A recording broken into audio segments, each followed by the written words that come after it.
So here's a small home on St. Paul Street, 115. We have two mature willow oaks over this house.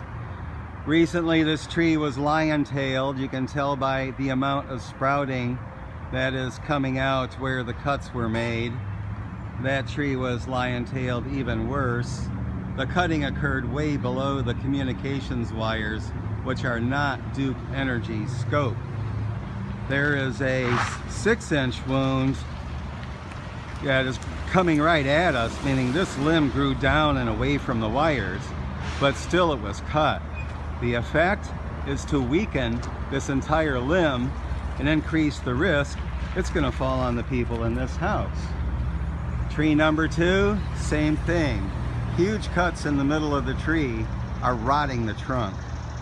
And that is the wood that supports this branch and keeps it from falling on this house.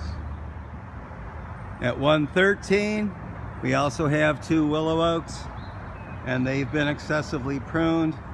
This tree has no vegetation left over the street and big holes where excessive cuts were made previously.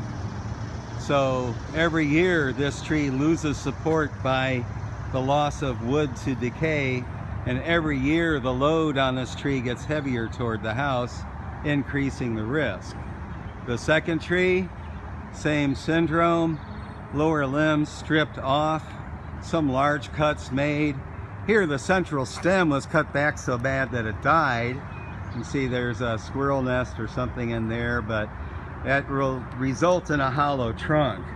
That trunk is almost certainly hollow as a result of that over pruning. You can tell it's hollow here because this hole is kept open by a squirrel. You can see the gnawing marks. But the limbs that go up over the house have been stripped. We can see cuts indicating that branches growing away from the wires were cut off and far beyond the 10-foot scope that Duke Energy is legally allowed to do. At 111 St. Paul's, we have one tree. Here a 6-inch limb was removed. That's far away from the utility wires, and you can see that wound is not closing. It's dying back. That results in more decay.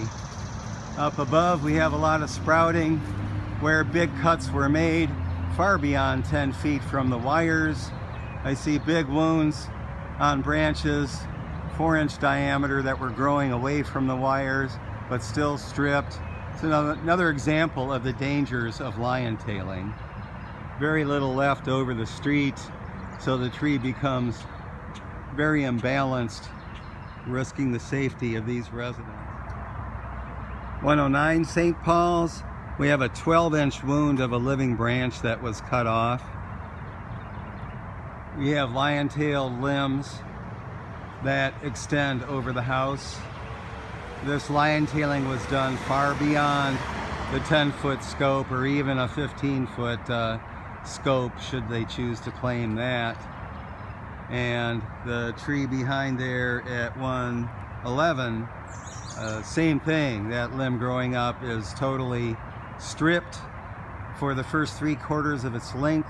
That increases the chance for that limb falling and causing a blackout. Here at 105 St. Paul's, here's a fresh wound that's made. An 8-inch branch was taken off. 4 feet beyond that, a 6-inch branch was taken off. 2 feet beyond that, a 6-inch branch was taken off. 2 feet beyond that is where a branch was taken off a long time ago and the decay has rotted the bark. This pruning makes this branch hazardous. And in the big picture, the pruning of this tree makes the entire tree hazardous. Stripping all vegetation that grows south and leaving all the vegetation growing north increases the risk of this branch failing. We can see from previous cuts where stems were taken off, there's now streaks of decay from one cut that are connecting with streaks of decay from another cut. The foundation of this entire stem, the main stem of the tree, is severely weakened by over pruning. You can see the rot in the center here. we can see the imbalance and hazard that's created by this lion tailing. And the end of the branch on the left, the end is actually broken. The tip of the branch is hanging straight down and resting on the branch below. That's because it was left overextended and exposed to the forces of the wind that used to be blocked by the branches that they took off.